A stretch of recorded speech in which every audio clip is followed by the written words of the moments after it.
안녕하세요. 서울 재개발 부자 전도사 황복연입니다. 날씨가 너무 추운데 외출할 때는 꼭 따뜻하게 입고 외출하시길 바랍니다. 지난주에 서울시 재개발에 대한 내용으로 인사드린다고 했는데 도움이 되셨는지 모르겠네요. 오늘은 지난번에 재개발에 관한 내용 중에서 모아타운에 대해 말씀드린다고 했습니다. 그래서 오늘은 모아타운에 대해서 설명을 드리고 과연 모아타운에 관심을 두면 왜 돈이 되는지에 대해 말씀드리겠습니다. 참 그 전에 구독과 좋아요 꾹 눌러주세요. 자, 그럼 시작해 보겠습니다. 지난 11월 26일 서울시는 2023년 4차 모아타운 선정 대상지를 발표했습니다. 모아타운은 오세훈 서울시장의 주요 정책 중에 하나로 서울의 새로운 저층 주거지 정비 사업을 말합니다. 2022년을 시작으로 매년 20개소씩 증가되어 2026년 100개소까지 총 약 3만 호에 달하는 모아주택을 공급할 예정입니다. 이번에 발표된 4차 모아타운 선정 대상지 분석을 통해 모아타운 투자 전략에 대해 이야기해 보도록 하겠습니다. 첫째, 모아타운이란 서울시의 노후 저층 주거지를 대상으로 대규모 재개발이 어려운 점을 고려하여 모아주택을 블록 단위로 모아 2를 단지화하고 아파트 단지처럼 체계적인 관리와 다양한 편의시설을 확충하는 사업 모델을 말합니다.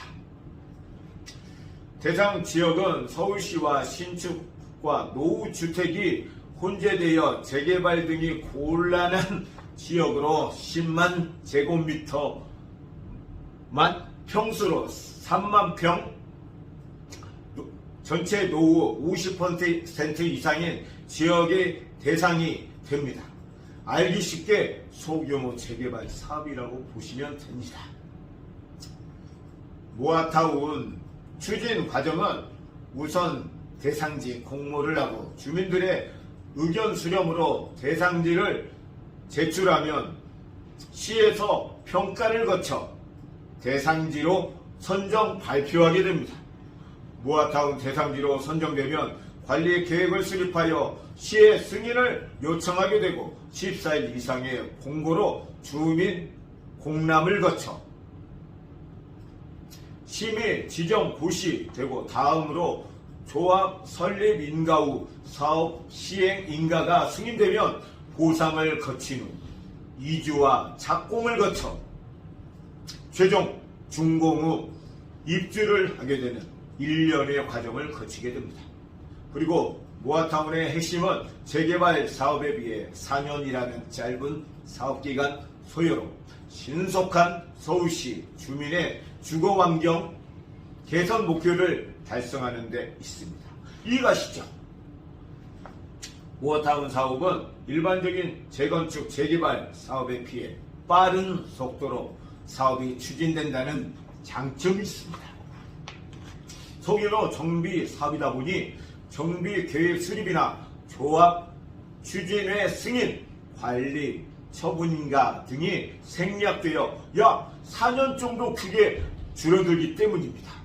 또한 저층 주거지 최고 층수 15층까지 층수와 용적률을 완화하여 적용되는 점 67에서 57%로 완화 작용되는 점, 용도 지역적 상향이 이루어진다는 점, 이와 같이 다양한 혜택의 기회가 주어지기에 투기 과열을 예방하고자 대상지 신청 공고 후 권리 산청 기준일 이후 신축되는 건축물과 도로 부지에는 모두 현금 청산 대상이고 조합원 입주권 역시 받을 수 없음을 인지해야 합니다. 서울시에는 아직 노후되고 낙후된 지역이 많습니다. 각 지역별 특성을 알아야 합니다. 낙후의 요점은 교통과 노후도 이자 사업성입니다. 서울시에는 아직 노후되고 낙후된 지역이 많습니다.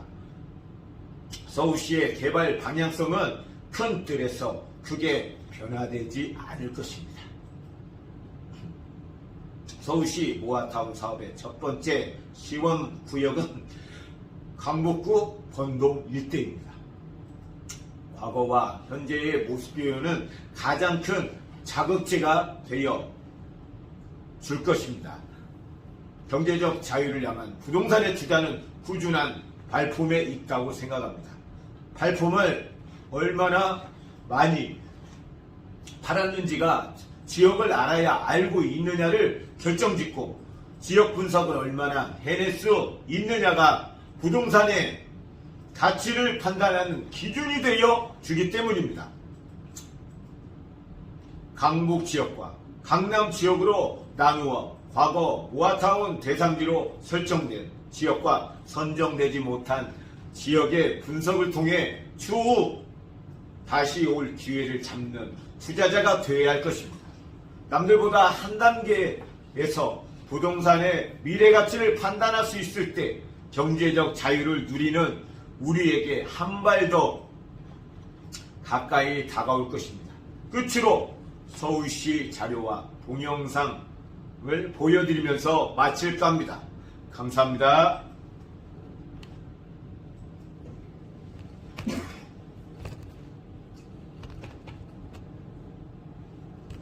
긴 침체기를 겪었던 부동산 시장이 조금씩 꿈틀거리면서 빌라나 단독주택이 밀집한 지역을 재개발하는 서울시의 모아타운 정책이 다시 주목을 받고 있습니다.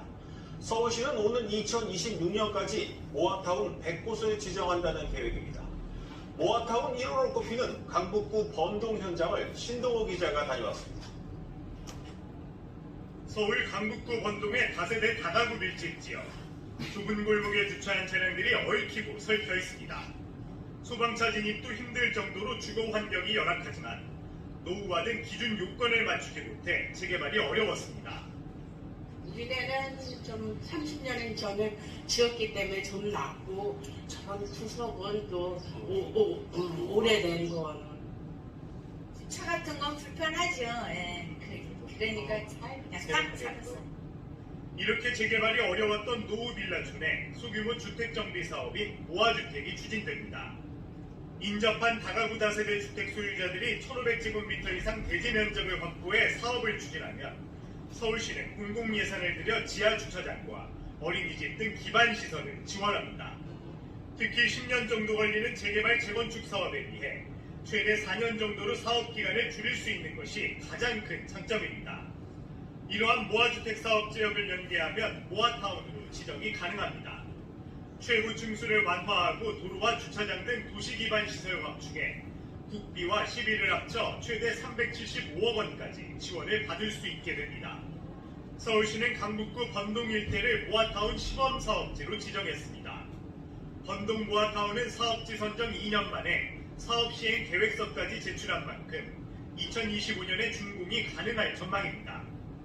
강북구 번동 모아타운은 모아주택 내 5개의 기존 주택을 철거하고 약 1240가구의 새로운 아파트와 부대 복리시설이 들어설 전망입니다. 서울시에서 모아주택 관련 제도를 의욕적으로 추진하였지만 지구 지역 기준이 좀 완화가 되고 규모가 적고 행정 지원을 강화한다는 측면에서는 규모의 견제가 나오지 않고 구성원들 간의 갈등이 심하다. 서울시는 추진 전개인 지난해에만 모아타운 대상지 65곳을 선정했고 오는 2026년까지 100곳을 지정할 계획입니다. 한국경제TV 신동우입니다.